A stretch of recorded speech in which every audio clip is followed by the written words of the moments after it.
Yo, what is up, everybody? Ceresco back again with another chapter from the story titled 50 Days After the Apocalypse, written by Rupert Rollingson. Remember to use the links in the description below. Show love to the author, like, comment, and subscribe. Chapter 5. The day started like any other. Amy was woken up at 3 in the morning to take over watch duty. The next 4 hours were spent alternating between picking at the cracked dried stains covering her clothing and staring out at the infected milling in the street. John had told her a while back that the infected were nocturnal creatures, so it was no surprise to see numbers far greater than any Amy had seen since she had been dubbed. The woman reflected on the events of the past weeks. After the infected had broken into the campsite and almost killed the pair, John had taken to building thicker barricades so all but the most determined of infected would be turned away. The weeks had also forced the pair deeper into the city, out of the suburbs, and the safe, well-built houses into cheaper flats that took a lot longer to make defensible. Slowly, as dawn approached, the majority of infected crawled into the deserted houses, seeking the comforting embrace of the darkness to wait out the day. Amy found some small measure of entertainment watching the brainless things bounce off the barricaded door a few times before stumbling away. If it weren't for the atrocities she had seen the monsters commit, the girl would have found it comical. The sun began to creep over the horizon, painting the sky red, as if even the sky couldn't avoid bleeding. Stretching as she stood, Amy slowly crept over to her companion. Like normal, John was wrapped up in his sleeping bag, lying on his right side with a rolled up jumper acting as a pillow. Amy took aim before quickly jabbing 2 of her fingers to the sleeping man's side. John bolted upright before shooting the girl a glare as he stood and stretched. She knew it was petty, but to Amy, this one guilty pleasure was one of the few joys of her day. What followed was the usual quiet, disgusting breakfast, like usual congealed baked beans. After that, the pair broke camp, making their way out into the ghostly streets of the city. The cloudy sky painted the buildings in dark shadows that created a dark contrast with the blood-covered walls.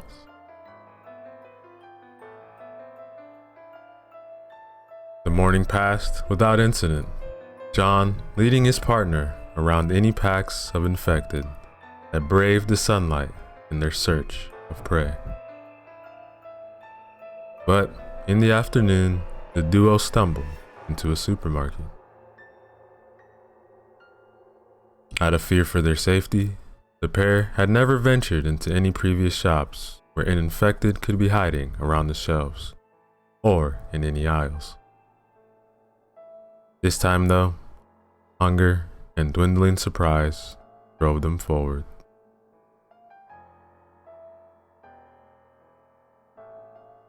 As the pair approached, though, it was clear to see this supermarket was different. Where other shops were smashed and looted, this building had been turned into a fortress.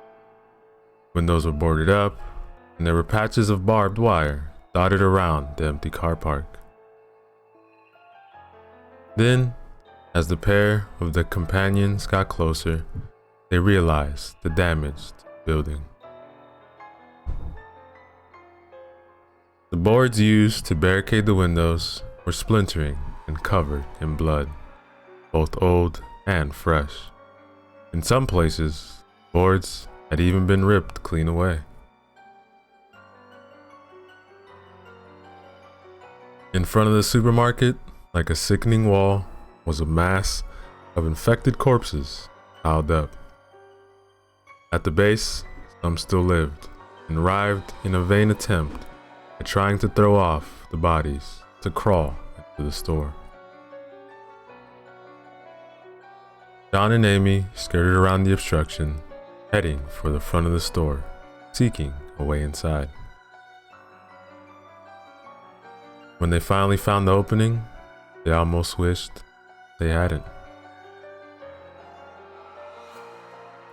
The front door had been smashed down, and surrounding the breach was a pile of bodies, both infected and survivors. John moved inside, his partner following him. Then, the smell hit them. Rot. The putrid smell was so overpowering that it forced Amy to wheel around and vomit. Unfortunately, the spittle landed on the gutted corpse of a middle-aged man, which caused the girl to retch again. Taking deep breaths to regain her composure, the girl wiped her mouth on her sleeve, and rejoined her companion.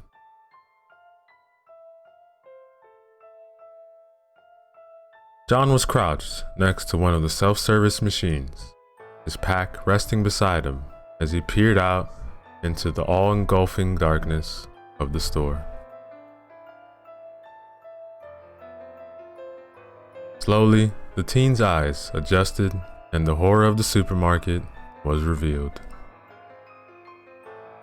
The majority of the shelves had been pushed against the walls as a second line of defense, though there were few left at the back, presumably for storage. The cleared space left was used for sleeping, judging by the sleeping mats arrayed around the area. But Amy didn't see any of this. All she saw were the bodies. Men, women, young, old. They were all slaughtered in some of the most brutal ways imaginable. And the blood was everywhere, pooling on the floors and smeared across the walls. Oh my God, Amy breathed as she unconsciously took a shuddering step forwards towards the carnage. Immediately, John's hand shot out and pulled the girl back down, gesturing with the other hand in motion for her to wait. Slowly, with a slight tremble in his hand, the boy reached out and grabbed an empty can. Catching on, Amy readied her bat and slid her own pack off as John pulled his arm back and threw a can. The object spiraled once and slammed into the opposite wall with a loud clang that echoed throughout the store. Almost immediately, the infected appeared, rising from the carnage, soaked in blood. The 6 of them shuffled forward, dragging lame and broken limbs behind them. Amy couldn't help but observe how badly maimed the creatures were, more evidence of just how hard the fight here had been. Then, John moved. Hockey stick clove through the air, striking down on the closest infected in seconds. The others turned their snarling faces towards the pair, as if angered by the ambush. John didn't even flinch at the sight as he slammed the head of the hockey stick through the teeth of the next infected before braining it on the next blow. Amy leapt into action herself, killing an infected with one swing. The next infected came at her arms, raised, but as the girl brought her bat back to swing, the creature leapt forward, crashing into her. The two of them fell on the floor, a mass of flailing limbs in the madness. But Amy managed to jam her weapon between the monster's gaping jaw. The pair of them rolled along the floor, limbs flying around aimlessly, in a struggle to gain the upper hand. Finally, the infected managed to pin Amy's hands to her side as it spat out the cricket bat. Amy struggled not to scream as the vice-like grip of the monster crushed her wrists. Before the infected could finish her off, John appeared swinging his hockey stick like a baseball bat into the thing's head, sending it flying. Amy quickly scanned for the next opponent, but was relieved to see her partner had finished them off.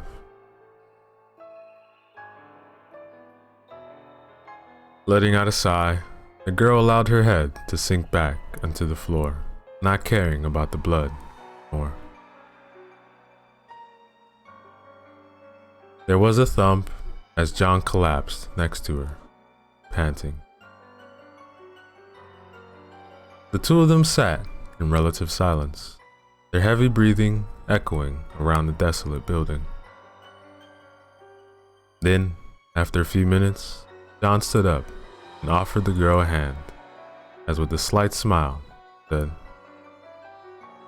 "Come on, you don't want to get your clothes dirty."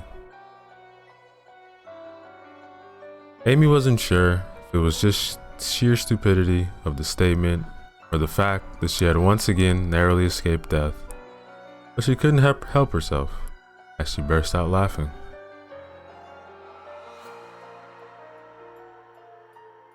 After the pair of them had recovered, they went and retrieved their worryingly empty packs before slowly making their way over to the storage shelves. That was when they found it. A treasure trove of supplies. Cans stacked in the shelves or rolling on the floor. Bottles of water were piled in one corner, and there were even a few loaves of bread and spices scattered around. The pair lost themselves in their excitement at seeing so much food after weeks of rationing close to starvation. The hours slipped by rapidly as the companions ate lunch and debated over what food to put in their packs. When their rucksacks were packed to the breaking point, the two of them sadly gathered up their things and left the supermarket.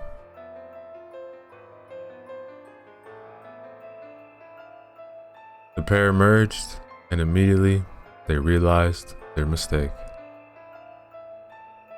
The road was lit in the dying light of dusk, and the first stars could already be seen in the sky. But the worrying things were that the number of infected stumbling around had tripled since earlier that day. What was worse is that every misty deadeye immediately fixed on the adolescents. "Come on!" John yelled, no longer caring about stealth, and the man ran forwards as all the infected in the street began to close on the pair. Amy chased after her companion as a wall of bodies formed between them and the block of flats on the opposite side of the street. John yelled in anger as he jumped to the fray. Amy followed, swinging her bat wildly at head height, not caring what she hit. She lost track of time, caught in the rush of the fight for survival, a savage grin plastered on her face. Dodging, swinging, sidestepping, Amy lost count of how many times she narrowly avoided death by her hair's breadth, and she danced out of reach at the gnashing teeth, grasping arms. Suddenly, her companion appeared at her side, bleeding from several cuts, and his left arm hung lamely at his side. "Alright, get ready to run," John yelled, as in one fluid movement, he slid his pack down, working arm, and flung it onto the masked infected in front. The monsters were forced back as the heavy bag punched in its way through its free space behind. Amy didn't need any prompting as she sprinted through the quickly closing gap and into the closest building. John followed hot on her heels, scoping up the pack as he passed.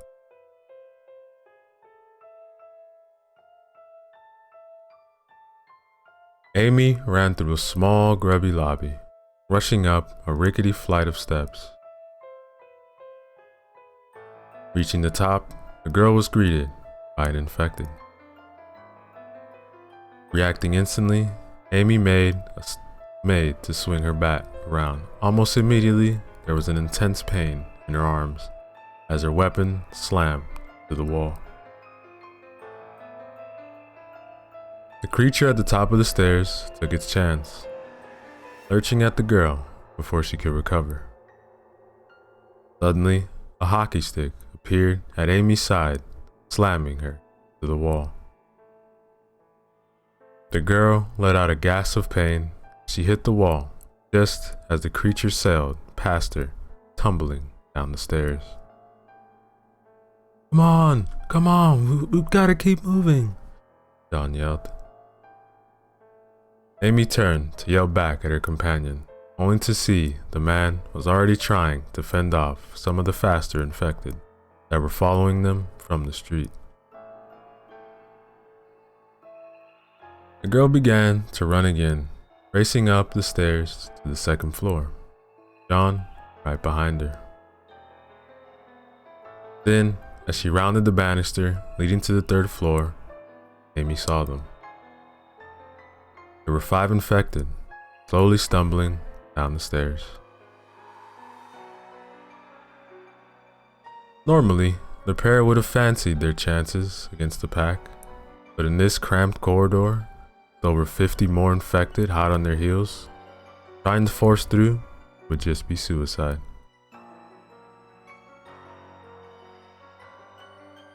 John let out an angry growl as he turned the corner to find a corridor came to an abrupt end. There was no window to break through, only one heavy door on the right wall. Running up to it, the man gave a few desperate pulls of the handle before giving up, casting his bag to one side. Amy, hold him off," John yelled. Amy, and he began to slam his lame shoulder against the door in an effort to break through. Spinning around and raising her weapon in defense, Amy stared at the corner, a mere 2 meters away, waiting for the infected. He didn't have to wait long. Their hands came into view first. Blackened in dry blood, they grabbed and clawed around the corner. Then came the rest of the body. The girl studied each of them as they came, taking in everything. Their clouded eyes, their barred teeth, their gaping, slowly bleeding wounds. Everything. Slowly, the wall of infected advanced, their arms outstretched, beckoning to her, as if to embrace her as she died. Amy shouted in rage as she launched herself into the monsters once more, losing herself in the fight for survival. Her bat seemed to blur with speed, as she whipped it about, dealing a death blow with every swing, each hit punctuated by a dull slam from behind her. Amy fought as hard and ferociously as she could, but it was no avail. Slowly, she was forced back as a wave after wave of infected attacked her, piling over one another and trampling the corpses of their former comrades underfoot. There was a sudden splintering sound as at last the door's locks broke and the door swung in. Immediately, John appeared beside the girl, grasping his hockey stick, all halfway up. With one swing, the man knocked the front line of monsters back, clearing some space. Acting quickly, the pair of survivors rushed inside the room, once again grabbing John's ditched pack before slamming the door behind them, as they threw all their weight behind it in a vain attempt to keep the infected out. Clawing hands suddenly broke through the woodwork as the door began to crumble under the force of the assault. The bedroom, John said, before he bared his teeth and bit down on the closest infected hand. Annoyingly rather, and pulling back, the hand began to struggle even harder, with efforts to grab the man. With a shared nod, the pair abandoned the door, running inside the main bedroom. As John closed the door behind them, Amy toppled the wardrobe behind it to act as a small barricade. Taking advantage of the small respite, Amy doubled over, breathing heavily, only now realizing how close to collapsing she was.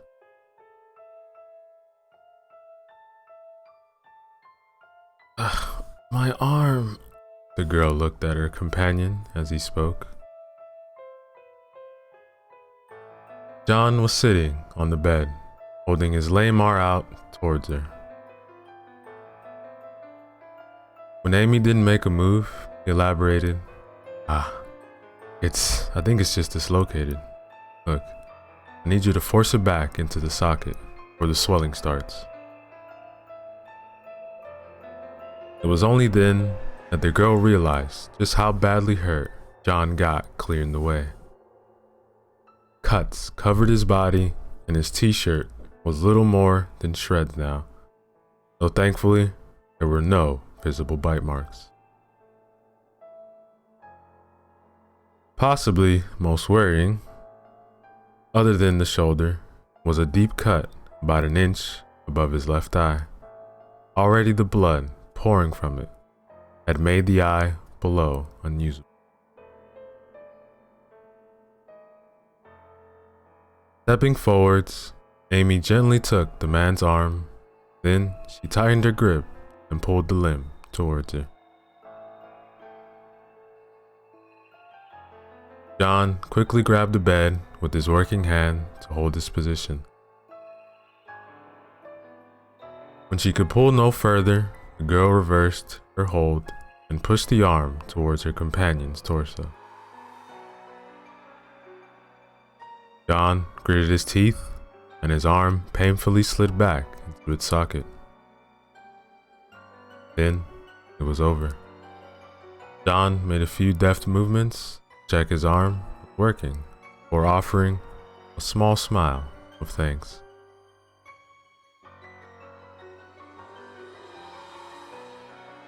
The peaceful moment was shattered as the door began to shudder as the infected began to slam against the final barrier between them and their prey. Reacting immediately, the pair shouldered their backsacks, and readied their weapons. Any bright ideas, John? John was casting about the Red Room, looking for anything that could be used to save their lives. there was a terrifying crunch as the first of the bloodied hands broke through the woodwork. Come on, John, there's no rush, Amy said sarcastically. Adrenaline, once more, was coursing through her system as all her senses strained to reach their peak. Then, John's eyes fixed on the window. "Follow me," John said, already running to the window as more hands broke through the quickly deteriorating door. With a smash, John broke the window and raced out onto the balcony, Amy hot on his heels. Letting out a triumphant yell, John saw what he had been hoping for. The building next door had a balcony 1.5 meters away. Not wasting any time, the man threw his backpack and hockey stick over before jumping up onto the balcony railing. Without hesitating, John leapt the gap, tumbling onto the adjacent building. Amy quickly followed suit, tossing her bag and weapon over before quickly hopping up onto the railing. Then she did the worst thing possible. She looked down. Below was a small alley separating the two buildings. Packed inside were the masses of infected scrambling over each other like maggots, their blank, vacant eyes staring up at the girl. A wave of vertigo hit her, causing Amy to grab onto the wall to stabilize herself. For a moment, she stood there, entranced by the sight. "Hurry up!" John's yell broke her out of her trance as she once again set her sights on the opposite balcony. But now, the gap didn't seem like 1.5 meters. Now, it felt like miles separated her from safety. Amy took one last steadying breath as she bent her knees. Suddenly, there was a crash, and the sound of wood snapping as the bedroom door was torn to pieces, and the infected got in. Instinctively, Amy looked back mid-jump, slipping slightly on the railing. The girl flew through the air, leaving the chasing infected behind. But there was one clear thing. She wasn't going to make it. Amy outstretched her hands, desperately trying to grab the opposite balcony. Time seemed to slow, and despite of all the noise around her, Amy couldn't hear a thing as she watched the ledge of the balcony rise above her hands, and she knew this was it. This was how she was going to die. Then, a hand wrapped around her outstretched wrist, bringing her descent to a bone-jarring stop. Time sped up again as noise returned to her world. Amy hung there like a puppet, with all but one of its strings cut. Her feet hung just out of reach of the infected below, as they snarled at her angry. Their prey was so close, yet out of reach. A second hand wrapped around her wrist, as slowly as the girl was pulled away from the monster.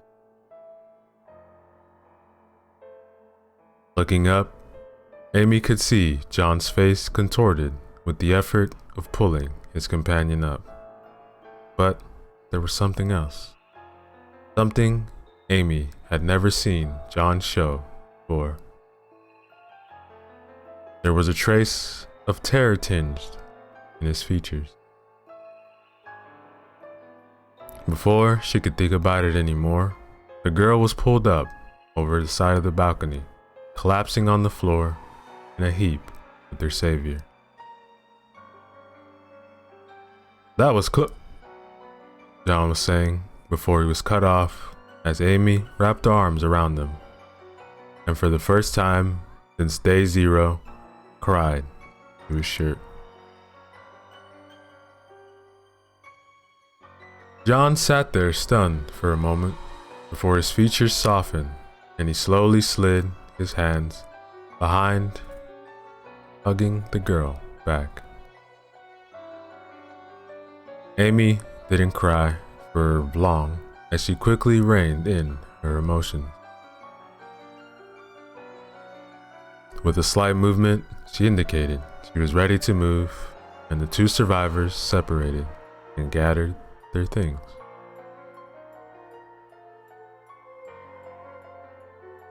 As John reached for the handle of the bay doors, the girl held his hand back. John looked at her questioningly. Meeting his gaze, Amy spoke.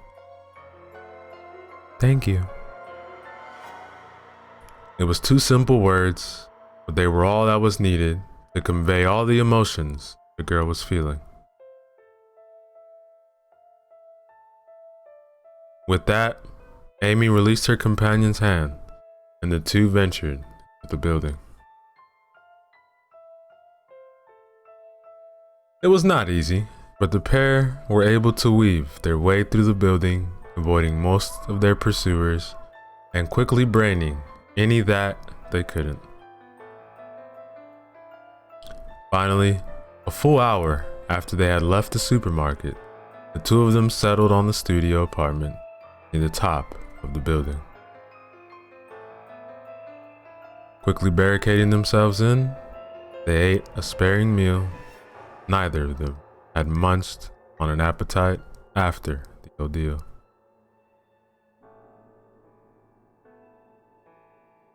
Amy jumped out of her skin at every little noise, panic close to driving her insane.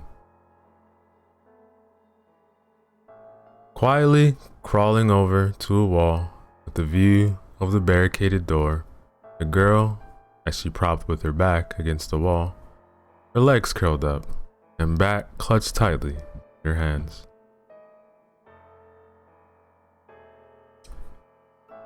Amy sort of controlled her panic breathing, her vision focused solely on the door as the dark monsters of her mind began to claw at Amy's very sanity. An arm wrapped up around the girl's shoulder, causing her to jump. With a terrified glance, Amy looked questioningly at her companion. In response, the man tightened a one-arm hug slightly. "Don't worry. For tonight at least, I promise I'll protect you." John's words were simple, but for some reason, they worked. Amy physically relaxed, limply holding her bat in one hand, and the rest of the girl's body collapsed against John, as all the exertion, panic of the day hit her. As her eyes fluttered in a vain attempt to remain conscious, Amy realized she had laid her head on John's right shoulder. And that, ladies and gentlemen, is the end of chapter 5.